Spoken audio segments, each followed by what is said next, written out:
Ladies and gentlemen, good morning and welcome to the 2023 ECSA Annual Stakeholder Briefing. My name is Mbalenhle Dlamini and I'm going to be your program director for the session. So this is our second session. The first one was held last year, October 2022. The session aims to give an update on ECSA's progress, the challenges, the achievements that we have been able to meet, and it highlights and provides an update and holds ECSA accountable to its stakeholders in terms of their activities and the various highlights that we have had for the year that ended 30 March 2023. The first item on the agenda for this morning, we have guests that are joining us both virtually as well as at the ECSA offices, and we'd like to welcome both delegates that are attending. There are ECSA council members, we have voluntary associations, we have registered persons that are joining, ECSA personnel, as well as other relevant stakeholders. Just one quick announcement before we start our formal program is to note that on the comment sections you will not be able to make comments, but we're kindly requesting that any questions while presentations are ongoing can be sent to agm@ecsa.co.za. So queries or questions pertaining to the presentations that are going to be made can be sent to agm@ecsa.co.za, and we will gladly respond to those in due time. Thank you. The first item on the agenda, I'm going to call on our president, and she's going to present the official welcoming of the annual stakeholder briefing. Now, Ms. Refilwe Buthelezi serves on various engineering organizations, both internationally as well as locally. And for the purposes of today, she's representing the Engineering Council of South Africa's six-term council. So may I kindly give her a round of applause as she makes her way to do the welcome address. Thank you.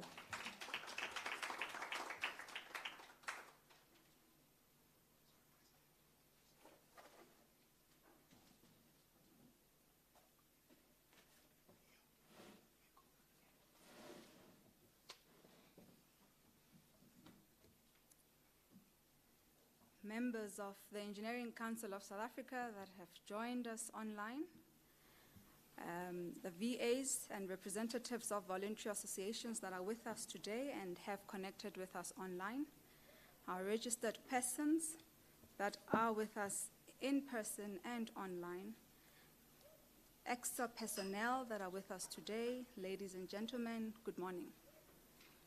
It is indeed a great honor and pleasure to stand before you this morning as we deliver and I do the welcome address for our second annual stakeholder briefing. When this initiative was launched last year, we understood that we really have a responsibility to all our stakeholders in ensuring that we keep you abreast with the organization's annual performance, but more importantly, to ensure that there is accountability, transparency, and professionalism in the manner that we conduct ourselves as an engineering regulator, but also to build a culture of collaboration that is prescribed within our corporate values as the Engineering Council. Ladies and gentlemen, one of our key strategic objectives as the Engineering Council is to strive to achieve and manage the finances and due to public interest, and to ensure that we maximize the return on investment, but also fulfilling our mandate, which is prescribed within the Engineering Professions Act. And this can only be achieved if relevant financial controls, relevant tools, plans, and effective financial management, including decision-making, is implemented within this organization. Therefore, in line with this, I am happy to announce that the Engineering Council concluded its 2022-2023 audit and achieved an unqualified audit opinion. This is an unbroken annual achievement, ladies and gentlemen, owing to the financial controls that have been identified by the governing body and the identified weaknesses and potential areas of growth that are tracked through our internal control unit to ensure timeless implementation of corrective actions. And due to this, I can announce that the accumulated surplus has indeed increased from 92.5 million to 112.6 million. And that shows an increase of approximately 20 million. The cash reserves have also increased from 75.3 million to 90.9 million in this current financial year, in the current year. The governing body and management are committed to continuous improvement of current controls through strict monitoring of compliance and compliance to the policies and the processes within the regulator. It is true that COVID-19 impacted everyone with certain industries such as this profession, our engineering profession, feeling the brunt a little bit more than others.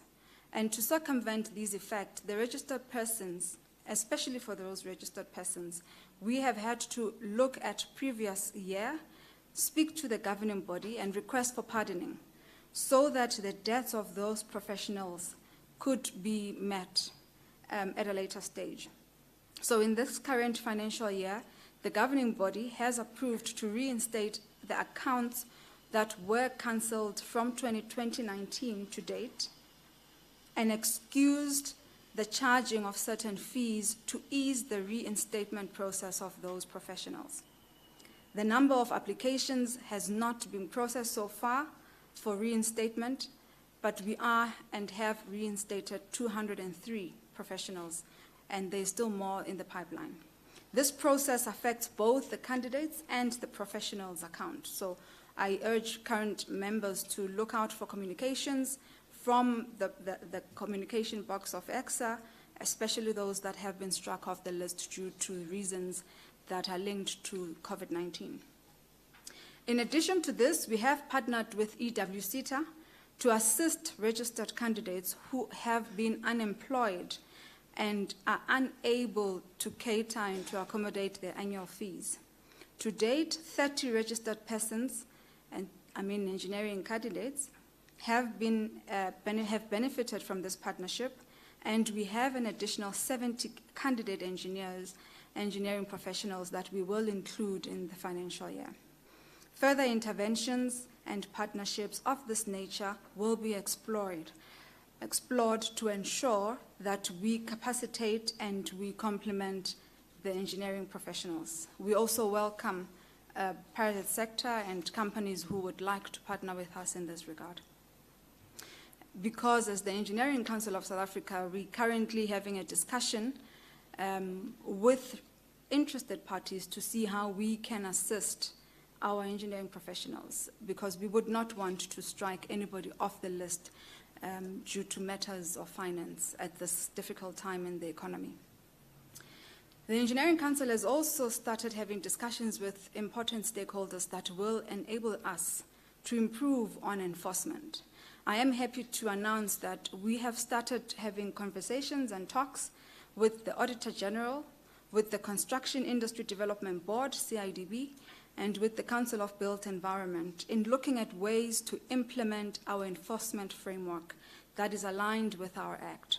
We note and realize that we cannot do it ourselves as the Engineering Council of South Africa.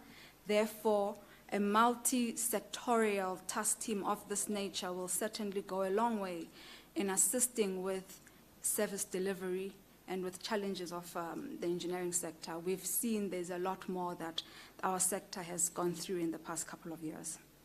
This is also aligned with the professionalism of the engineering profession in setting trajectory to the implementation of identification of engineering work. This program is aligned to the professionalization of the public sector, and industry-wide consultations are ongoing to this regard, aimed at ensuring that the profession is well informed. But not only the profession, also the people in our communities are well informed on what the role of the engineering profession is and our contribution to the lives of our society in South Africa.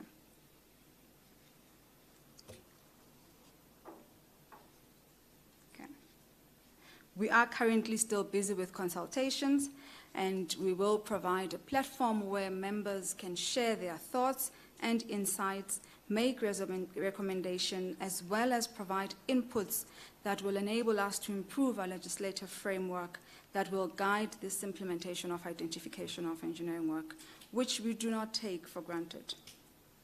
This implementation of the identification work really will protect the public against substandard engineering work and expand the mandate of the Engineering Council beyond just determining standards, looking at engineering education, cyclical accreditations of programs, registering engineering professions, maintaining CPDs, and ensuring that there's compliance thereof. What we need to do now is really ensure we enforce as the regulator and ensure that there's compliance thereof. It will call for a more inclusive engineering profession, such as ensuring that higher education institutions and engineering programs are included in the program. We have started offering the TVET colleges and having conversations with them in terms of looking at how ECSA can start accrediting their programs. And to pilot this, we will look at 2 TVET projects, TVET institutions, colleges, who will partner with us in ensuring that we pilot and see how this program will work. We accept that it's not all TVET programs that will be aligned to the ECSA program, but we are here to work with those that are available so that we can start strengthening that area. This financial year, we have, as the Engineering Council, also played our part in our mandate in visiting 11 public universities and accrediting approximately 57 programs in both universities of technology and the traditional universities. While we are catering for the needs of the TVET colleges, ladies and gentlemen, and addressing some of the gaps in the profession, we've also conducted surveys to determine the support that is required by the female engineers in their progress and in their journey for professionalizing their own qualifications. And we equally understand that we need to support the male counterparts, but at the moment we would like to improve the numbers that we are seeing from our female engineering candidates. This project is started as a starting point that as the Engineering Council of South Africa, we are determined to see how we can assist. And our female engineers in the pipeline are registering at a staggering average of approximately 35% year on year for the last 2 financial years.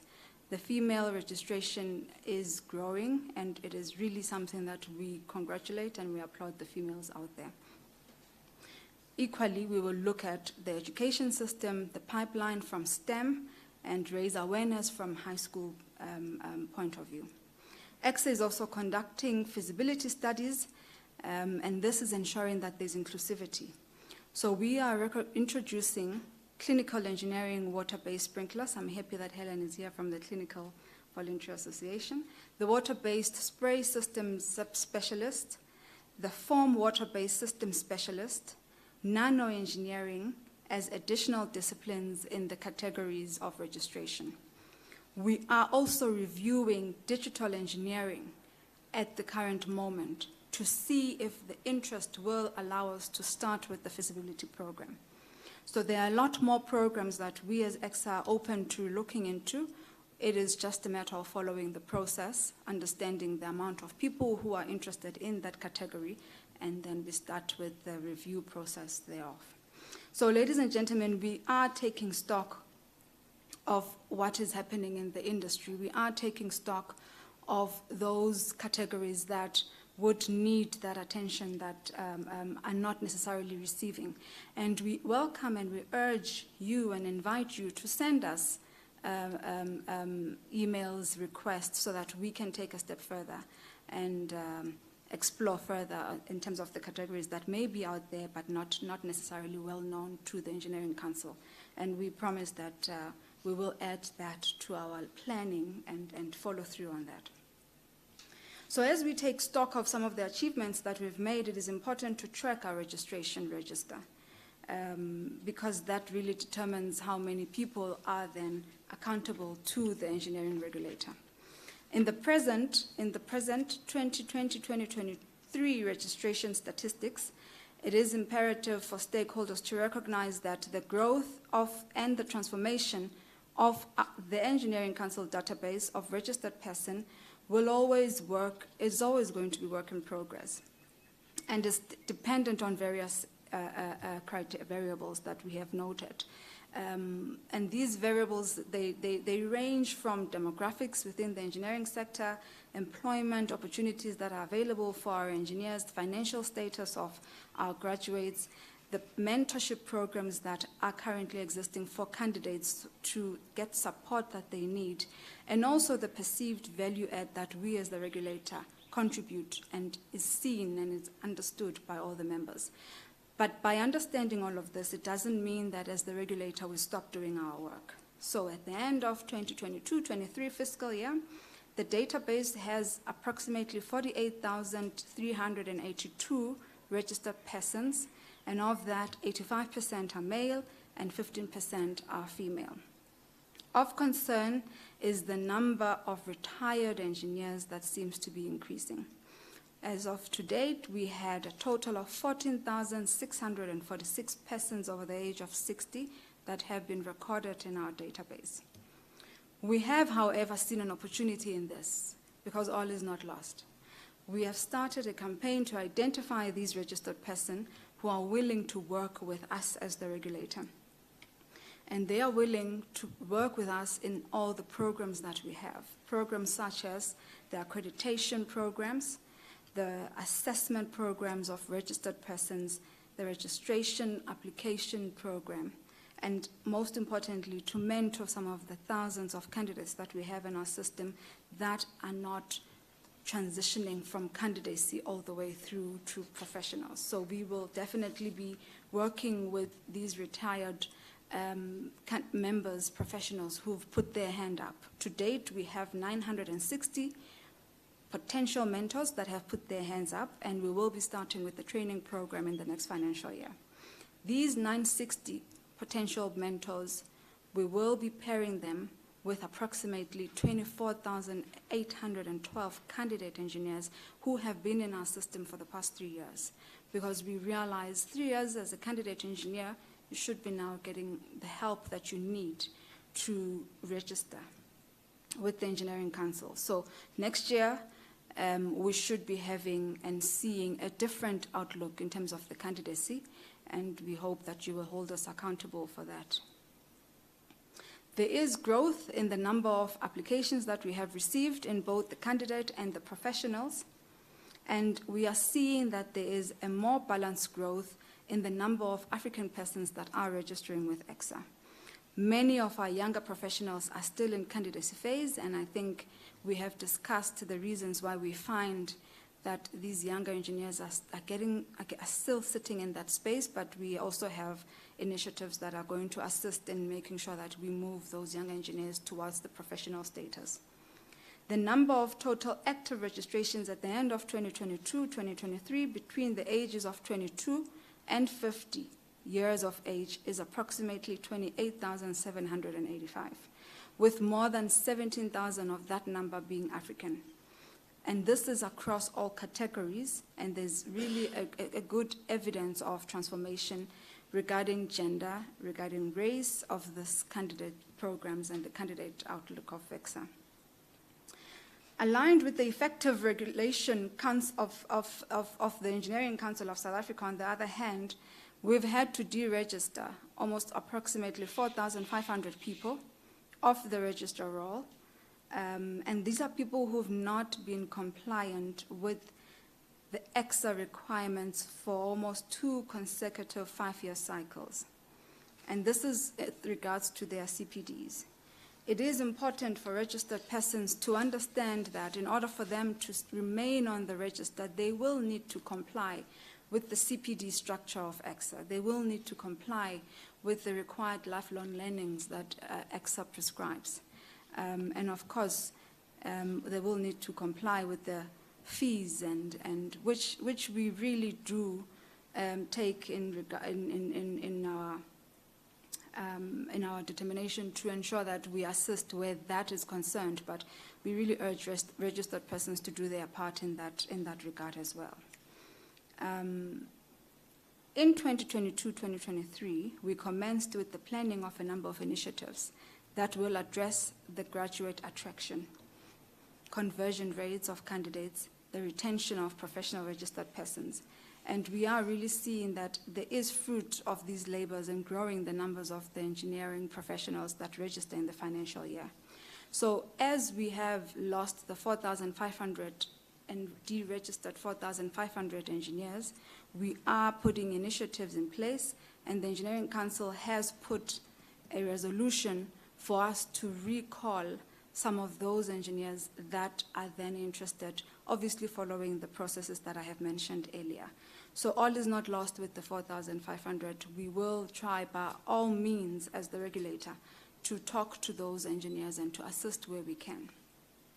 We do understand that our process needs to improve as well, and we have put measures in place to improve it, and some of these measures are currently being tested to see if they will work. Of course, we're going digital as the engineering profession. We can't stay behind. The renewal this renewal of our systems also seeks to address the low rate of CPD compliance that we have witnessed.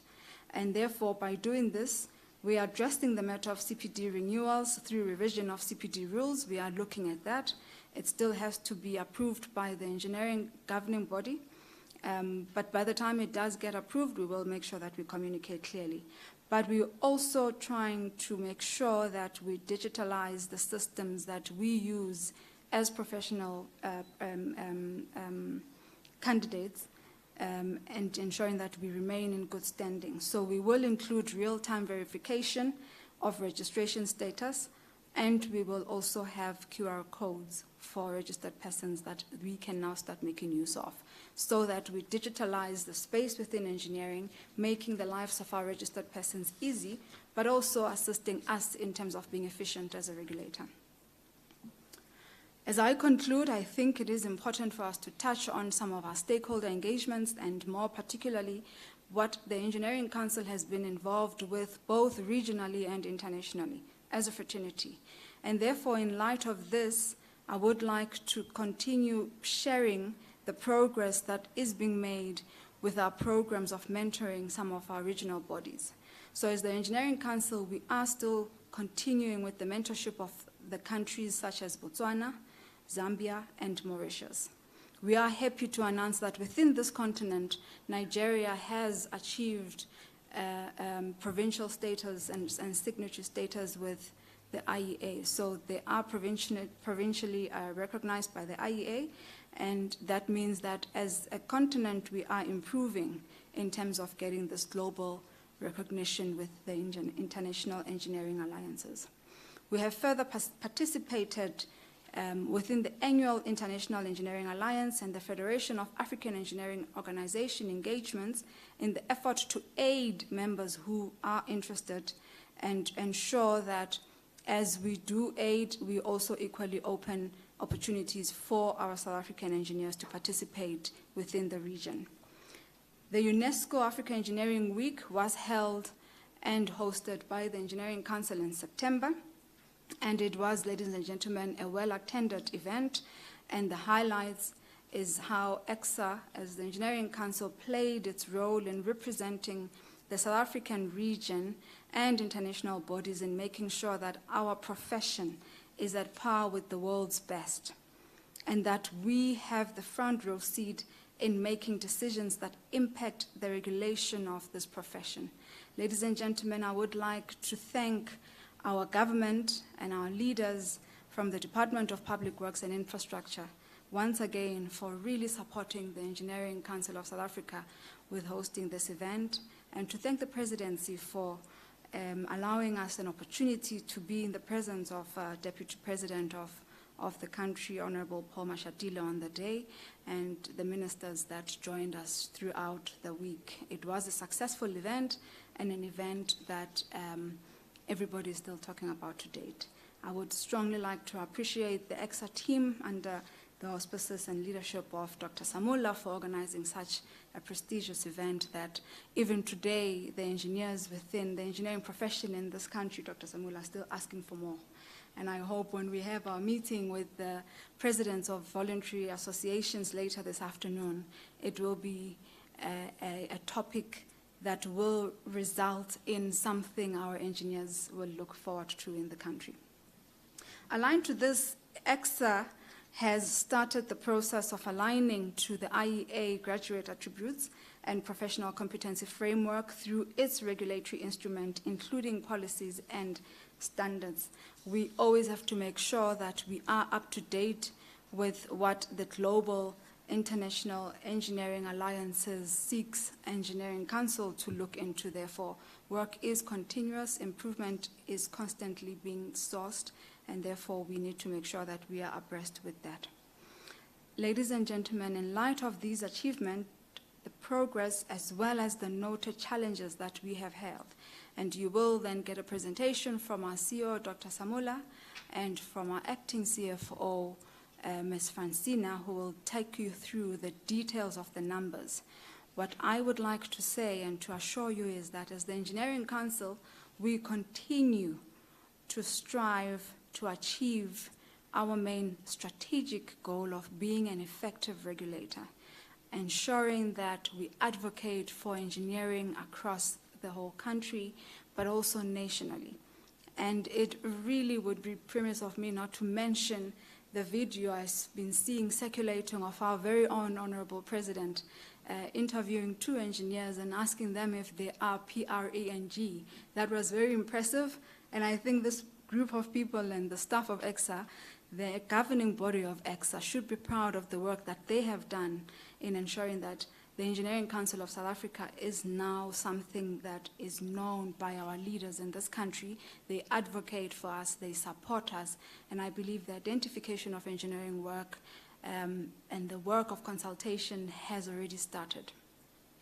I would like to thank the staff of ECSA for their continuous support. I would like to thank the ECSA governing body for their continuous determination, dedication, and the decisions that they have made, and holding me as their president to account in terms of making sure that I achieve, with the support of the CEO, what we have set out to achieve. I would therefore like to thank you all for joining the second ECSA annual stakeholder engagement, and enjoy. Thank you.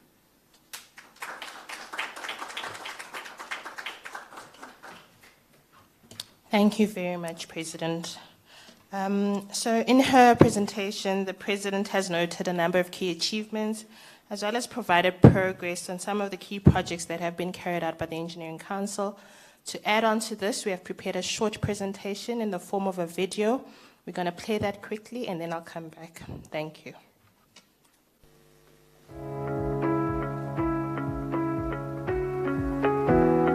Welcome to the Engineering Council of South Africa, an effective regulator assuring engineering excellence and premised on renewal and growth.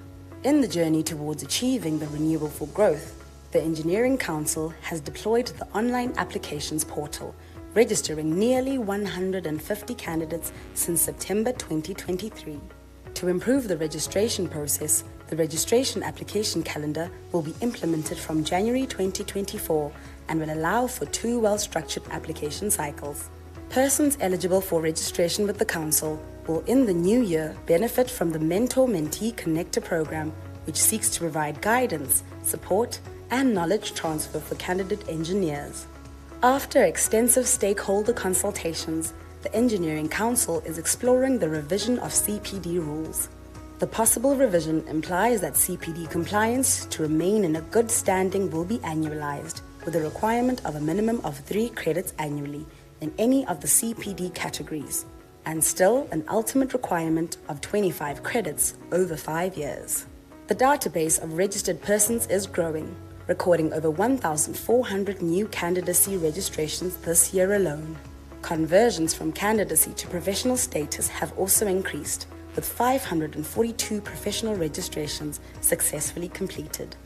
To penetrate the profession further, feasibility studies on additional disciplines and practices of engineering are being conducted. In addition to this, the Engineering Council is embarking on a process to test mechanisms that will assist in the accreditation of TVET college programs for professional registration purposes. Financial stability is a key area of focus for the Engineering Council, and the focus entails increased collection of registration fees, achieving a clean audit and cost management, as well as to partner with investors to realize policy priorities. It's important to highlight that for 2022 and 2023, the Engineering Council achieved an unqualified audit opinion. This achievement comes on the back foot of financial controls, identified weaknesses, and potential areas for growth to ensure timeous implementation of corrective actions. The identification of engineering work and professionalization of the public sector remain strategic projects aimed at building an engineering profession that protects the public and ensures that those practicing are professionally registered with the Engineering Council. Engagements with stakeholders continues to be of great strategic importance for the Engineering Council, and one of the greatest engagements was the Africa Engineering Week, hosted in South Africa for the second time in 9 years. The annual engineering conference, which is hosted by a different country each year, seeks to bring engineers and other stakeholders from across the globe together to promote the engineering profession, as well as discuss and deliberate on engineering solutions that can positively impact the continent. The Engineering Council expresses its greatest gratitude to all the delegates, sponsors, as well as contributors who made this event a successful one. As a member of the International Engineering Alliance, World Federation of African Engineering Organizations, as well as the Federation of African Engineering Organizations, we continue in our efforts to capacitate countries such as Botswana, Zambia, and Mauritius on the requisite information, as well as guidance on the IEA membership process. Aligned to this, the Engineering Council has started the process of aligning the IEA graduate attributes and professional competency framework through its regulatory instruments, including policies and standards. While we are on this trajectory of growth and renewal, we call upon our stakeholders to support our initiatives, to be patient as we reorient our processes and systems, as well as capacitate and strengthen our internal resources to become more service-oriented. But more importantly, we call upon you to hold us accountable to our mandated obligations and join the journey of growth and renewal. Thank you very much, ladies and gentlemen. Now, in 2022, when the new council came into office, a new strategy that was premised on ECSA becoming an effective regulator, assuring engineering excellence, came into effect. 3 years into the implementation of the strategy, and following further consultation with stakeholders, a need for the revision of the strategy was deemed necessary, and this revision birthed the 2023-2025 revised exit strategy. Now, this strategy is premised on renewal and growth, which speaks to the reorientation of our processes, our people, as well as our systems, to ensure that as we mandate the profession, we become a more service-orientated organization that is able to be of better service to our stakeholders. Now, to take us through the progress on the 2023-2025 Access Strategic Plan, ladies and gentlemen, please help me welcome the Chief Executive Officer, Dr. Bridget Samola.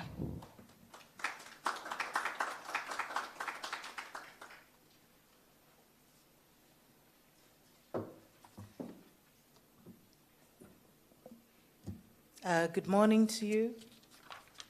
Thank you very much. This is my first annual stakeholder briefing as an employee. The one I attended last year was a guest. So I'm going to take you through the new Renewal for Growth Strategy 2023-2025, which I was quite pleased to come at the end of. It told a lot of what we as stakeholders felt. And so it was a natural symbiotic relationship to just continue and go deeper into what needed to be done. So in terms of the revised strategic plan, if we move to the vision and the mission, those remain the same, but for the benefit of our members, our vision is to create a thriving representative engineering profession that is respected globally. And our mission is to assure engineering excellence in public interest through effective regulation. And there are a couple of words that you're going to hear being repeated the whole morning in terms of effective regulation. I think that's important, and public interest. Our values are ones that we needed to be able to live and breathe and work through. Engagements like these are some of the ones that we are talking about. So professionalism in everything that we do, accountability to you, our members, and to the public, collaboration with our stakeholders, all of our stakeholders, especially the members, transparency, so there is visibility in what we are working on, innovation as well, so that we move Engineering Council to catch up with the rest of the engineering fraternity. So when we go to the planning framework, we look really at the organizational value chain of the engineer as they go through their training, right from their initial education and training, they get into the candidacy phase, they then convert to become a professional, but there is continual education and training while they perform their work. The organizational mandate sits within those 7 baskets, which are assess and accredit programs, engineering programs in all the higher education institutions, assess and register competent professionals, and yes, it is refreshing that the President actually knows that engineering and performing work in engineering actually requires you to then be professionally registered to show and demonstrate professional competence. The third one is to regulate, accredit, and certify CPD. And the fourth one is to regulate and assure professional service standards, conduct, and practice, which is the code of conduct that the professionals are held to account.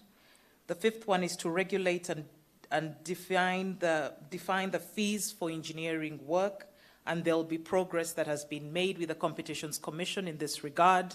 We're not making promises, but we are hoping you will have an updated guideline of fees. We've had very good interactions with Competitions Commission on that issue. The sixth one is recognizing and engaging VAs, voluntary associations, and I call it hunting in packs. We have the same agenda. We can't be player and referee.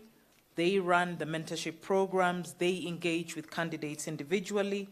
We want to be able to provide them with the employers that are struggling, with candidates that are struggling, so that they can find a home, a network, and a group of mentors. The seventh is to organize and assure engineering excellence that is within the public interest and public safety.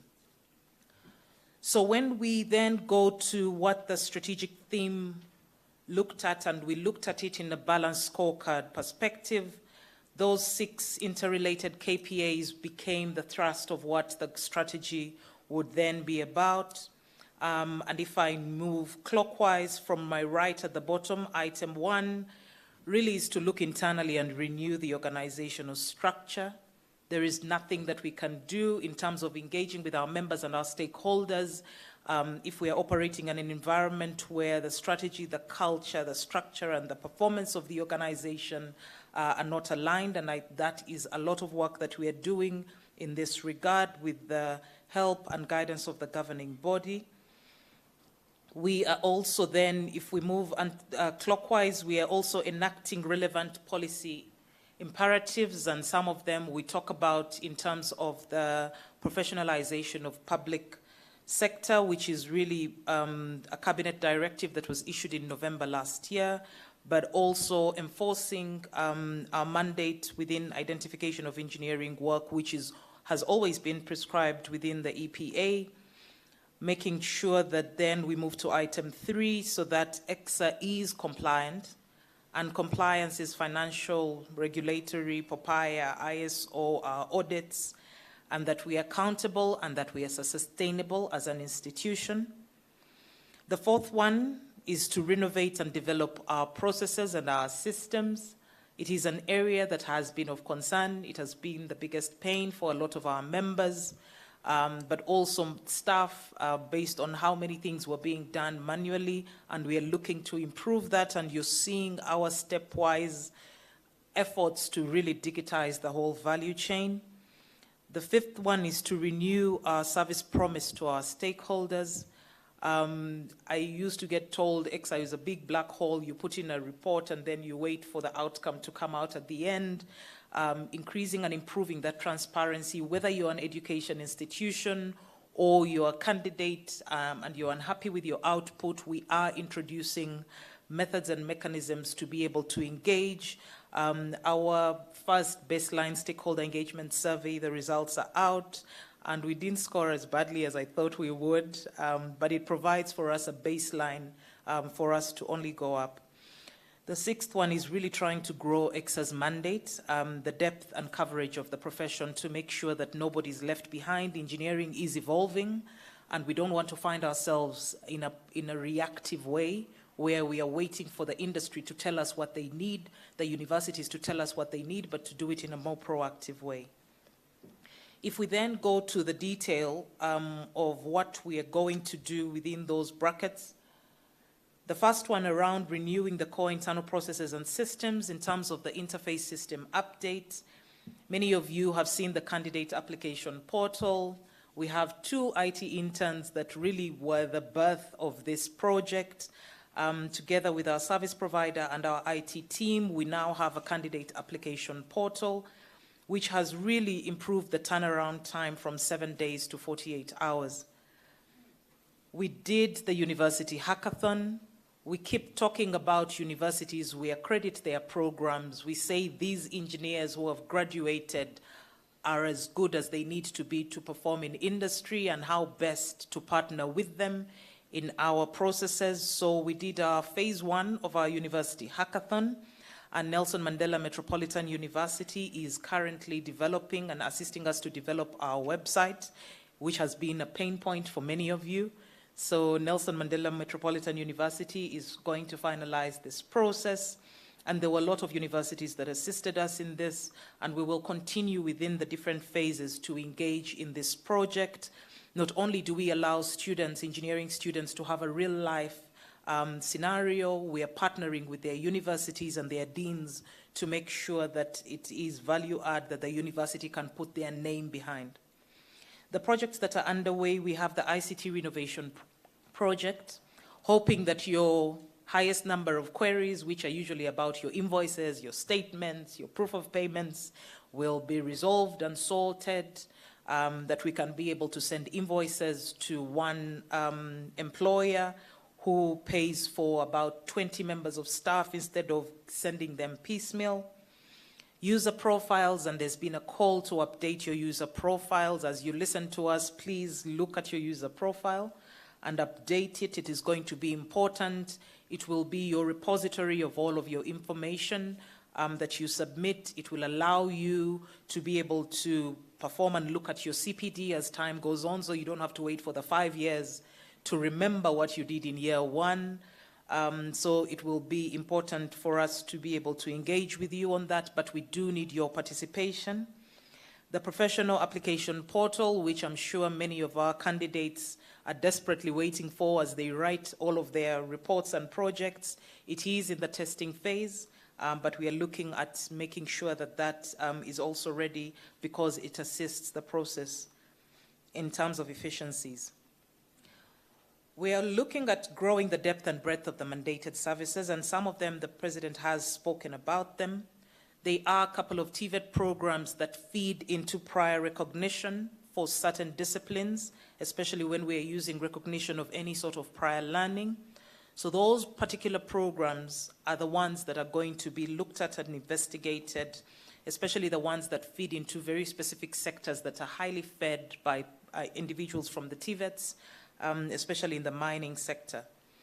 Our pilot right now is we're going to pilot engineering programs of 2 TVET colleges, and we want to be able to do this in a way that assists us work through how we do it and how we perform. There are so many programs that are provided under the TVET space. Some have an expression within our engineering professional competency review, but some don't, and we shall limit our experience to this. We will take it to council and the governing body. Once they provide the approval, we will then be able to look at that program. 3 training academies have been approved. These training academies are employers who already provide the employee mentorship program for their candidates, and they're looking at training academies as a way of formalizing the process. So it serves 2 purposes, not just the professional registration, but also helping with CPD. As much as they're doing it for their staff, the training academy philosophy or principle allows them to open it up to external members so they can be able to provide these. And it's Bosch Ulwazi, Rand Water, and Nexa that have been approved, and many others are in the pipeline that have come forward. Many organizations have schools of engineering, and so we are hunting and working with them to be able to do that, which is what we are in the process of doing. And also we are looking at getting funding for it. Tirisano Construction Fund has approached us, and we are looking at methods of how we can be able to get funding around this, and also maybe if we can be able to use the SETAs.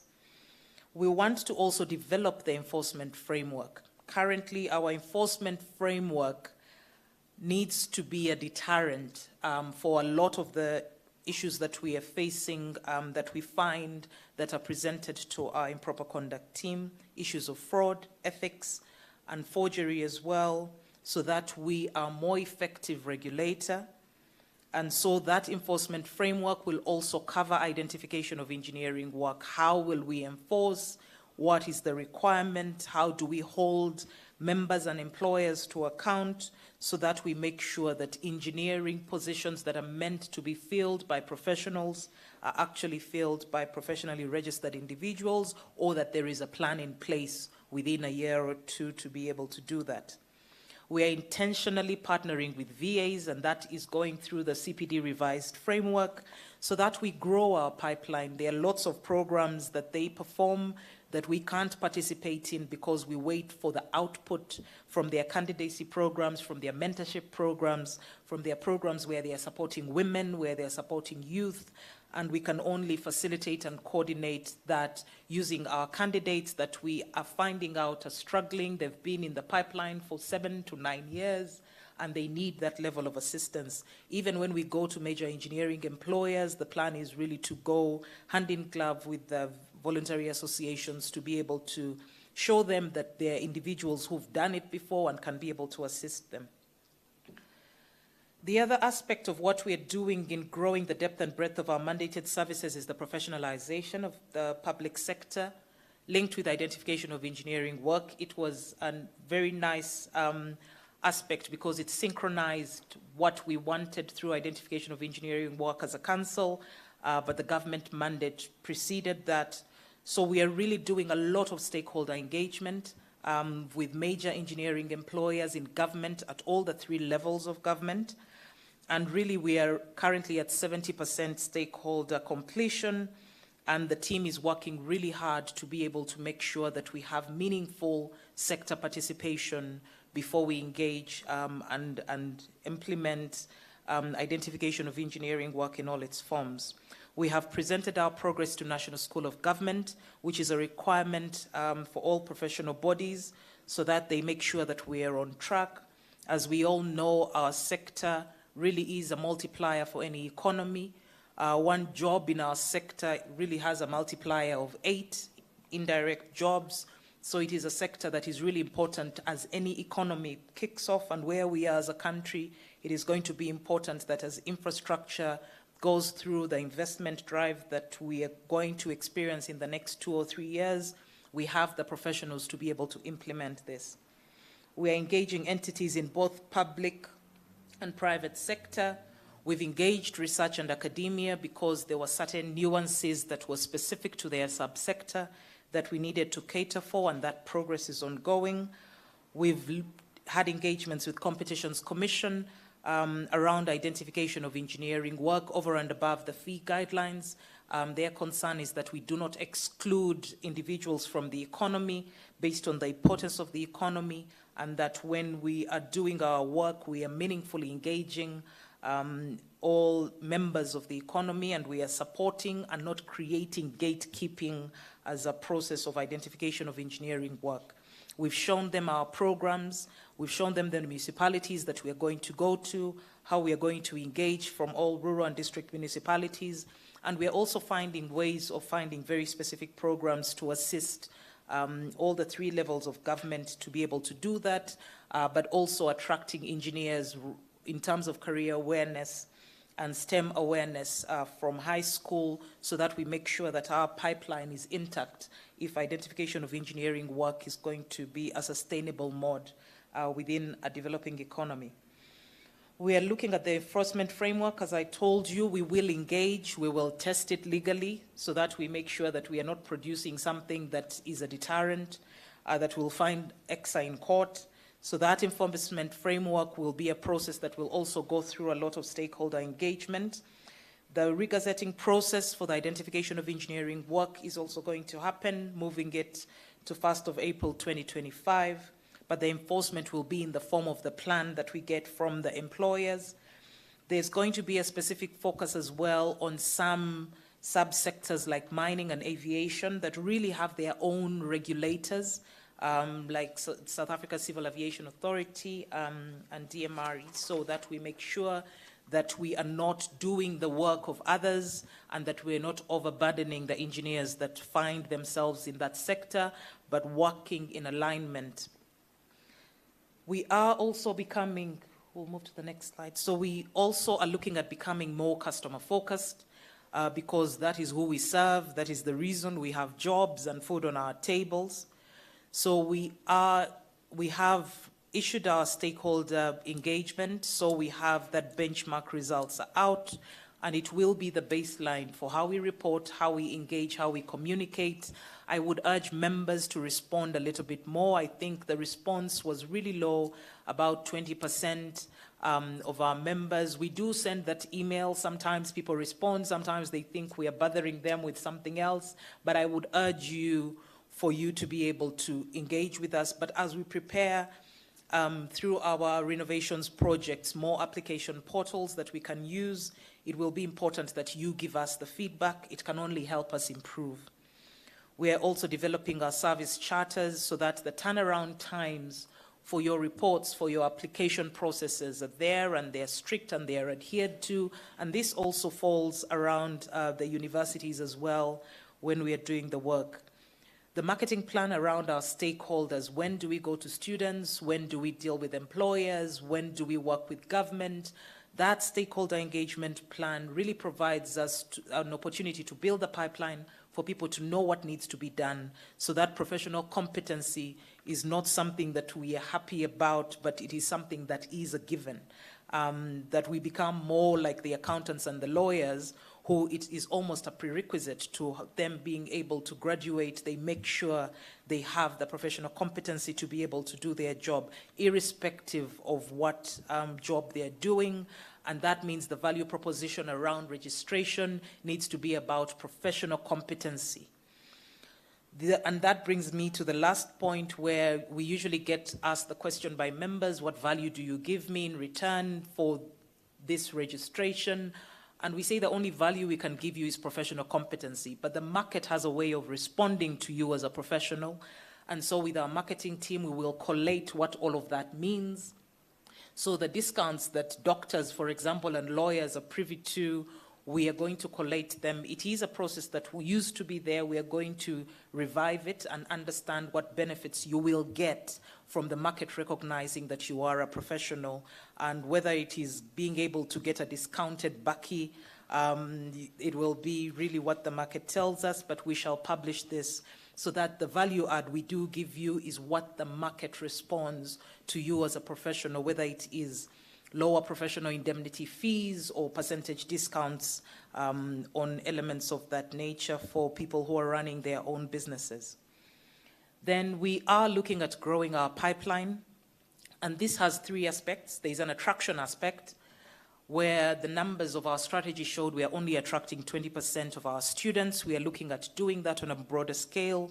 So we will be there as students graduate so that we get them into the candidate applications portal. We are exploring a pre-registration phase that will be taken through council, and they get approval such that in fourth year, in the final year of engineering students, we can get them in a little bit quickly. It will help us in terms of accountability as well, but also just leading them through the process so that we make sure that the 40% of engineers who are registered, that we are able to attract a little bit more of the 60%, that they are not influenced by where they work and what their superior tells them to do and whether registration is important or not, because it is a professional competency that nobody can take away from you, that even is recognized outside of the borders of the country.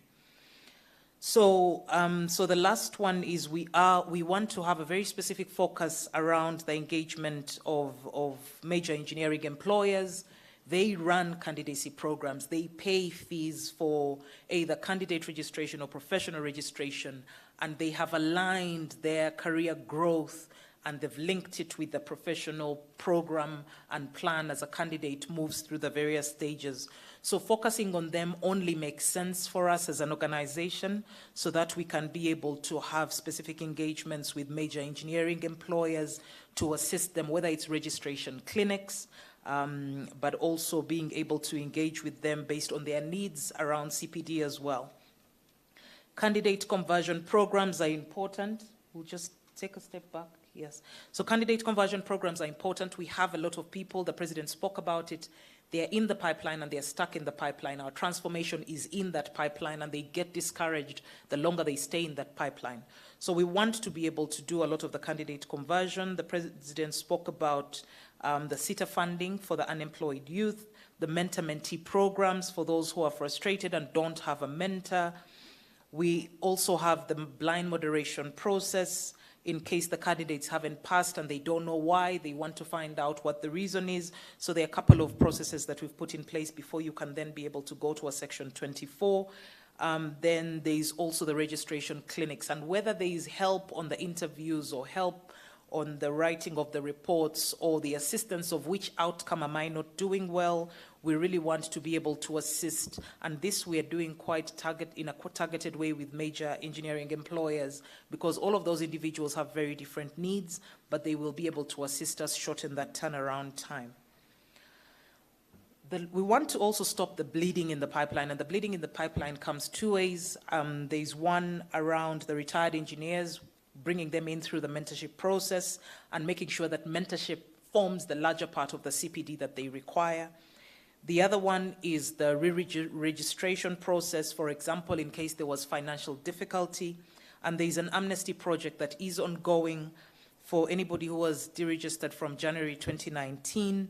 And that process is really trying to make sure that we bring people back, especially with identification of engineering work looming. Remember, you don't lose your professional competency. You just require to catch up with your CPD and then be a member in good standing, and we can make a plan around the payments. But let's get you on the register because it's going to be quite important for you to prove your professional competency within that regard. We've engaged meaningfully with diaspora engineers. Engineers in the diaspora, these South African engineers, they leave the country because we know one thing: engineers follow projects and they follow prospects. So when prospects are low, they will go and they'll follow the money and they'll follow the projects, and they sometimes will move within their organizations. We've engaged with them to find out what their issues are, how we lose them, why they don't need to deregister, how CPD can be improved to assist them, so that we make sure that we don't lose them, where they can assist us with elements of mentorship is also an important aspect as well. But also as individuals come through within the country, some of them want to be able to set up fraternities where they can help each other along as they have individuals immigrating in that environment. Global migration is one of the things that is real, and that's why the image of the International Engineering Alliance is an important aspect when we are engaging at universities, and a lot of the universities I've engaged with when we are speaking to fourth-year students. The questions they're asking are not about South Africa.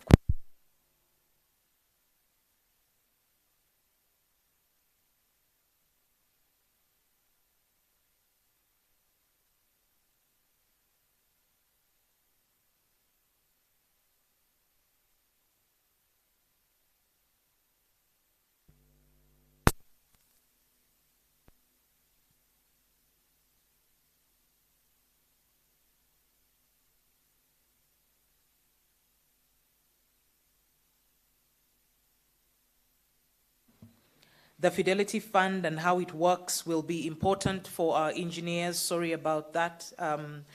Load shedding is making us very agile in our presentation styles, so bear with us. So the Fidelity Fund is quite important because as we structure it, and it is something that we would like involvement, not just from our council, but also our members. How do we use the money from ECSA or the reserves in ECSA to be able to help and aid the profession.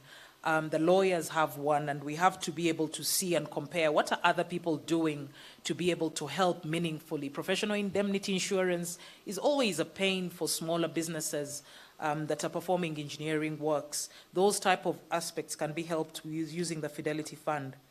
The other one is trying to be able to align CPD renewal to membership, and at the very least, those 3 credits really require you to have your 100 engineers and 100 hours of work in that year, and those would be the 2 credits, and then the 1 credit you get for mentoring. That is the minimum that is required.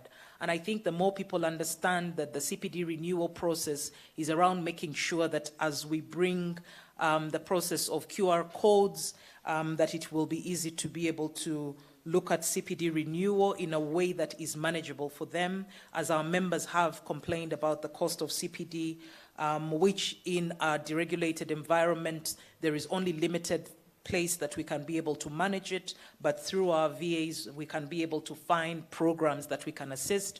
On our own as ECSA, we are looking at using CPD for any of the members who assist us in moderation, in assessment, in accreditation, so that we find ways of being able to assist you get those CPD points. In protecting the public, which is our core mandate because of the sector and the importance that it plays. The President has talked about electronic certificates, and there are a couple of professional agencies professional councils that are doing this already, so that there is live third-party verification. The numbers that we see where you can use somebody else's register, where a third party cannot be able to verify whether this individual is registered, all of that will be solved through the third-party verification process, but using a QR code that is open. And we're taking a leaf from some of our members, like SACAP for the architects. They managed to get this QR code on all design plans acceptable at the major municipalities in Johannesburg and Cape Town and Pretoria, so that for them, you don't bring in a plan when there is no QR code that is valid. We are setting up a whistleblowing hotline. The service provider has been appointed. This serves twofold: internally within the organization to be able to assist, especially around governance for the organization, but also for members, third-party issues that could be verified. We know, and that's the third point, that the public awareness around what you need. We find that most of the improper conduct cases that are brought to us are really in the structures environment. What happened to their home, what happened to their foundation, what happened to their roof.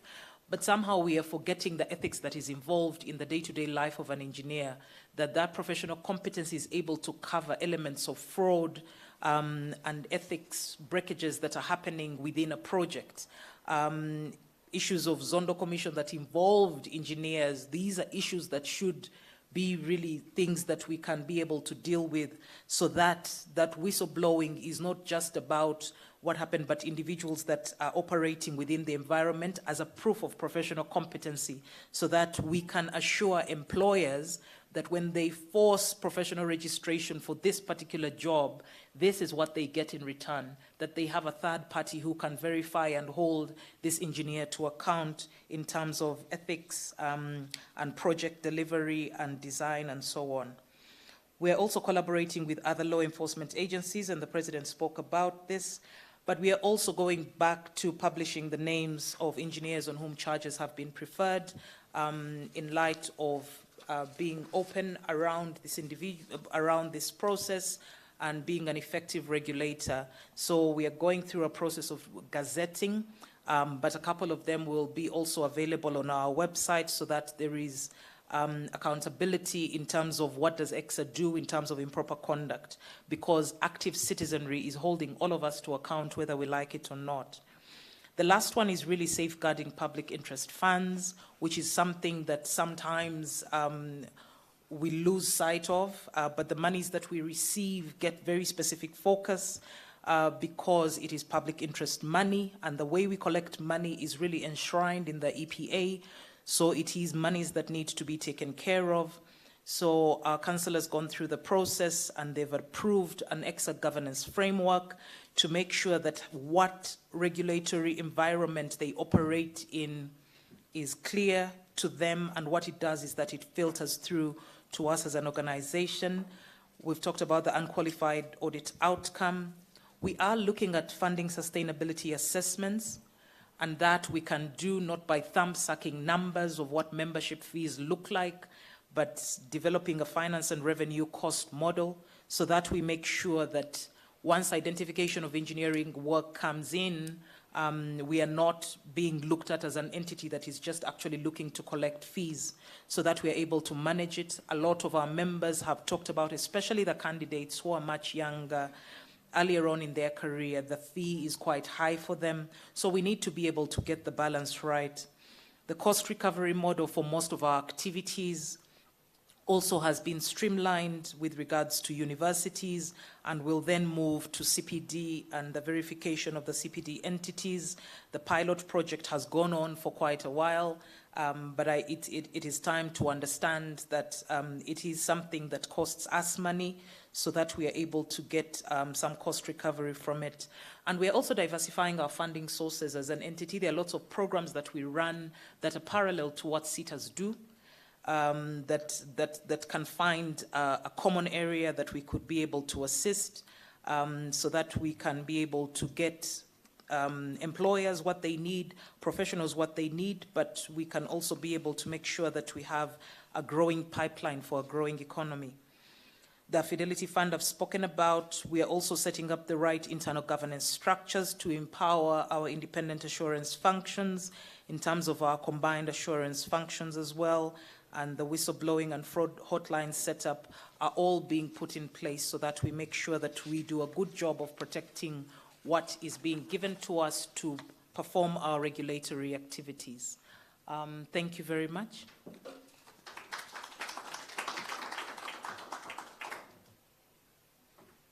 Thank you very much, CE. And I think it's safe to say that in the 10 months that the strategy has been in effect, that ECSA has made a number of strides in terms of the renewal as well as the growth of the engineering sector. And this is not, withstanding that there is still a long way to go, but just acknowledging some of the strides that we have made and the great achievements that have been done by the Engineering Council of South Africa. Moving forward, I'm going to call Ms. Francina Molelemane, who's the Acting Chief Financial Officer, and she'll give us a presentation on the financial performance of the organization. Thank you.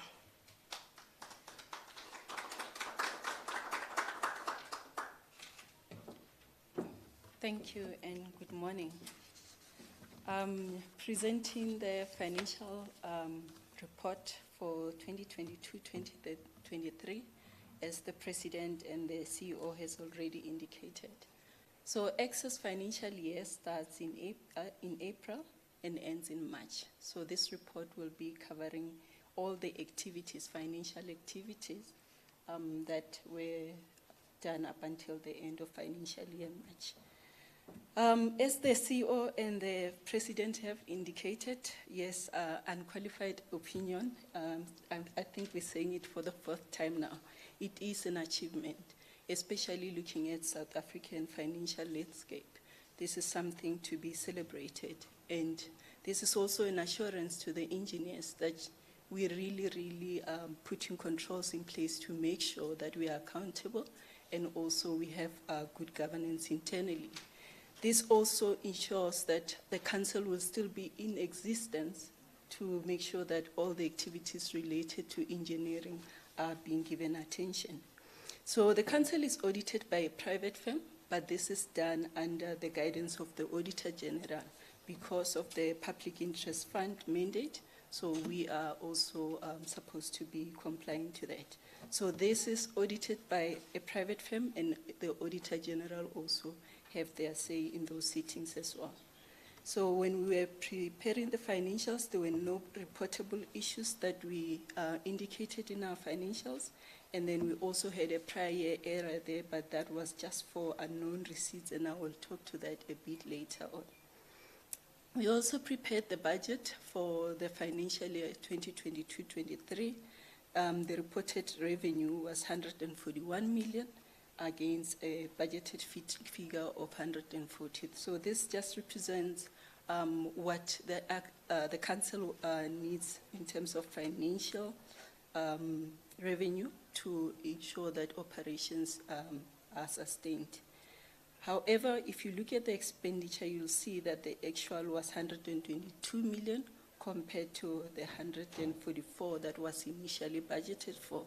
So we did have a surplus of 20 million against what we initially budgeted for as a deficit of 4.3 million. So that deficit also speaks to the issue of sustainability, as the CEO has indicated. That's one of our strategic focus, to make sure that our normal annual revenue sustains the organizational activities. So we have the financial position for the 2022-23 financials. So the most important thing that the auditors or even any other person will look at is whether the organization has enough liquid assets to sustain its day-to-day operation. That is very important, because if we are really having so many assets under the non-current, it means we won't be able to pay for our day-to-day operations. But if you check with our ones, we have non-current assets sitting at 34 million compared to the current assets sitting at 115 million. So that basically says the council is able to meet its own commitments, financial commitments, and will be able to sustain all the activities going further. And compared to 2022, we can see that there's growth in non-current assets, in current assets, and then with non-current assets, there was just a slight decrease there, mainly because of assets that have reduced. In terms of liabilities, we're sitting at 37 million in 2023 financial year compared to the previous year, which is 33. So we do not have any loans. All those are just day-to-day supplies and then also provisions. In terms of accumulated surplus, as the President has already indicated, we have seen a growth from 92 million to 112 million. Liquidity basically measures the organization or a company's ability to meet its day-to-day operations from what they have currently. And we can see there the normal industry standard is anything above 1. Below 1, you will definitely not be able to meet your commitments. So basically, ECSA is sitting at 3 times what we see as an industry norm. That indicating that we will still be able to sustain the operations of the council. Solvency just goes into long-term commitments of the organization. We do not have any debt being long-term loans or even short-term loans. So we are well below 1%, which basically we are sitting at 0, meaning we also align in terms of industry norms. And then with the net income, all it says there is we will be able to pay 3 times our liabilities with what we have as our net surplus for the year. So the industry norm is anything above 20, so we have moved from 29%, which was in 2022, to 62%.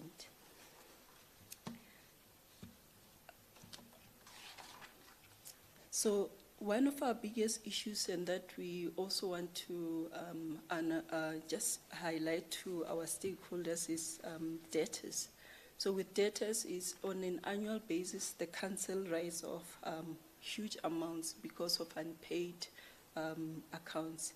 And the President has also alluded to this, where it also threatens the database as well.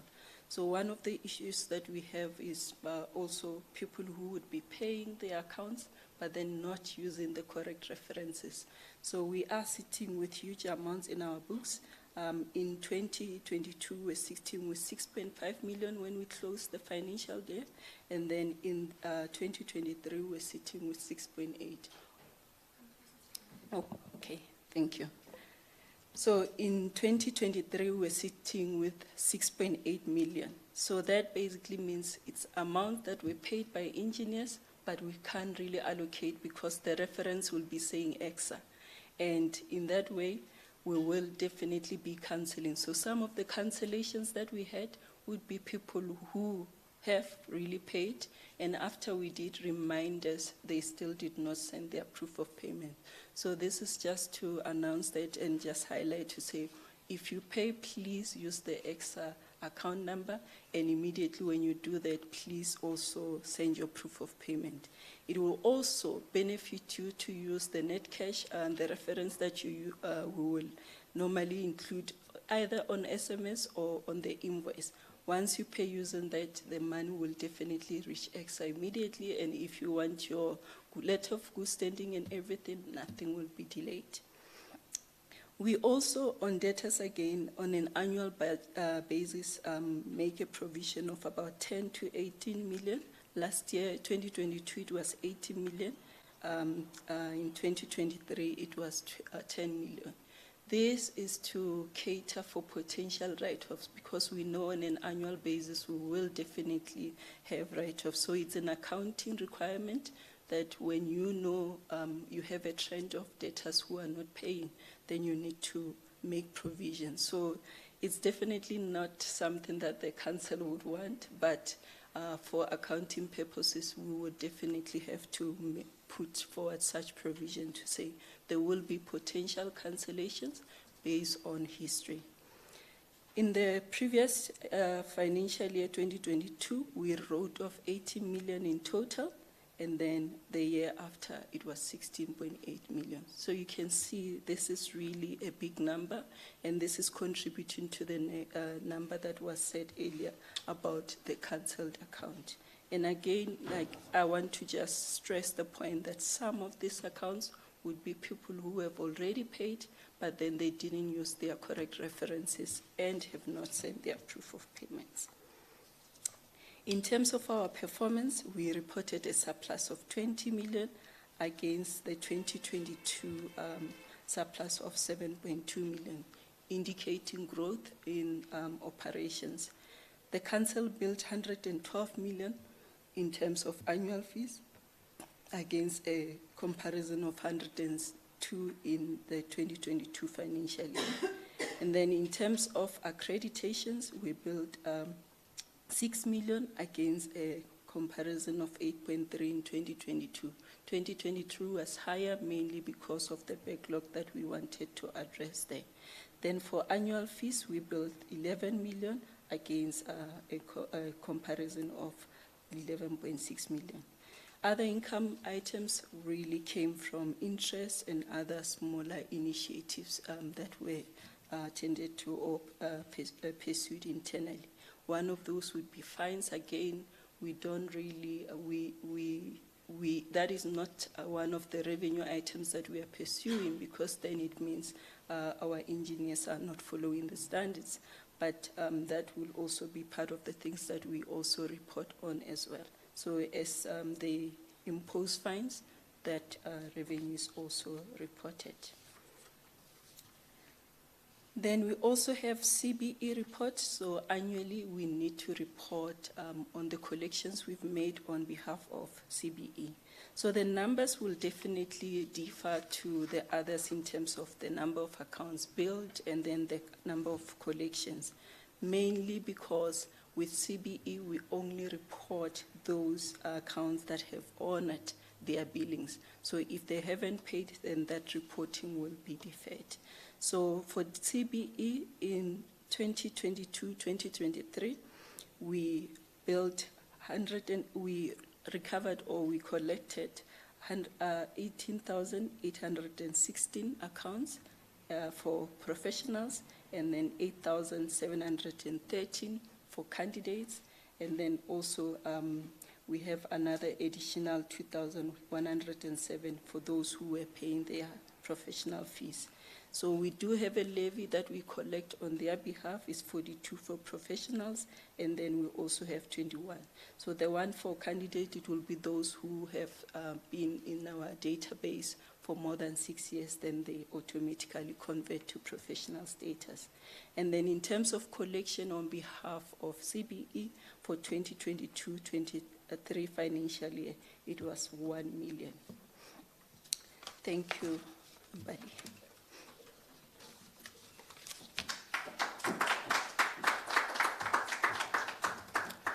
Thank you very much, Ms. Molele Mani. I think we are nearly at the end of our program, but before we close, I'm going to call Mr. Tisi Madikane, who is the Vice President of the Engineering Council of South Africa, and he will be providing his closing remarks. Thank you.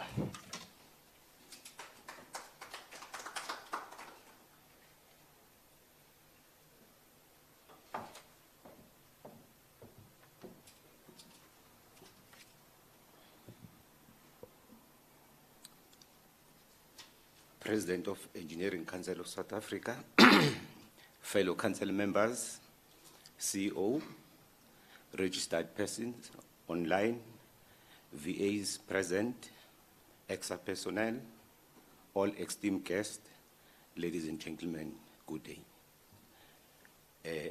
I'm sure before me, it was only women who were presenting. I'm the only man. So that means we're being led by women at ECSA. It gives me a pleasure to stand before you today at our second annual stakeholder briefing. Firstly, let me express my sincere gratitude to all stakeholders for joining the briefing. This annual briefing has been apparent in the presentation made today. It sought to present Engineering Council's achievement, challenges, and also to account in terms of financially. And you saw the financial presentation that was done by Francina. We budgeted for a deficit, but we made a surplus of 20 million. And indeed, ECSA is doing well in terms of that. As the CEO has indicated that there are certain words that we'll be hearing the whole day, I would also repeat those words. Professionalism, it's one of the key values that ECSA is striving. And then in terms of accountability, you have had quite a number of presenters touching on their accountability. In terms of transparent, as ECSA, we've been transparent in terms of how we do business, and we've been collaborating with quite a number of other entities, and we've been innovative. And I must also comment regarding the candidacy. I mean, our turnaround time was 7 days. With the online, it's 48 hours. And indeed, as ECSA, we're being innovative. And we're working hard in terms of ensuring even the professional registration, we have an online portal. Ladies and gentlemen, I do hope that the information shared has been valuable, that we have shared sufficient insight into our operations, our ambitions, and more importantly, how we are reorientating our services, people, as well as processes to be better positioned to serve our stakeholders. I wish through my closing remarks to call upon each and every one of you as partners that you join us in undertaking this journey. And our commitment to you is to provide better services and to regulate the profession as mandated by EPA, the Engineering Profession Act. Ladies and gentlemen, thank you for joining us. Have a good day. I wish to declare the briefing adjourned. Thank you.